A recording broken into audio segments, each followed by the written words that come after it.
कधी असं झालंय का की एका साध्या इच्छेने सुरुवात झाली आणि हळूहळू त्याचं आकर्षण वाढत गेलं आणि जेव्हा ती पूर्ण झाली नाही तेव्हा क्रोध निर्माण झाला, तेव्हा राग निर्माण झाला. सतत कोणत्याही गोष्टीचा विचार करत राहिल्यास त्या गोष्टीची आसक्ती निर्माण होते. आसक्तीतून इच्छा निर्माण होते आणि जेव्हा ती पूर्ण होत नाही, जेव्हा ती गोष्ट पूर्णत्वाला जात नाही तेव्हा क्रोध उत्पन्न होतो. समजा तुम्ही एखादा नवीन मोबाईल घेण्याचा विचार करत आहात. सुरुवातीला तो आवडतो, नंतर तो हवाहवासा वाटतो.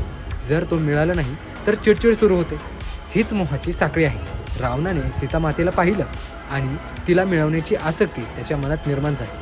ही आसक्ती नंतर जबरदस्तीच्या इच्छेत बदलली आणि ती पूर्ण न झाल्याने क्रोध निर्माण झाला, ज्यामुळे त्याचा सर्वनाश झाला. आसक्तीवरती विजय मिळवा, क्रोधावरती नियंत्रण ठेवा आणि जीवनात खऱ्या सुखाचा अनुभव घ्या. हेच आपल्याला भगवद्गीतेच्या दुसऱ्या अध्यायात 62 श्लोकात शिकायला मिळते. जय श्रीकृष्ण.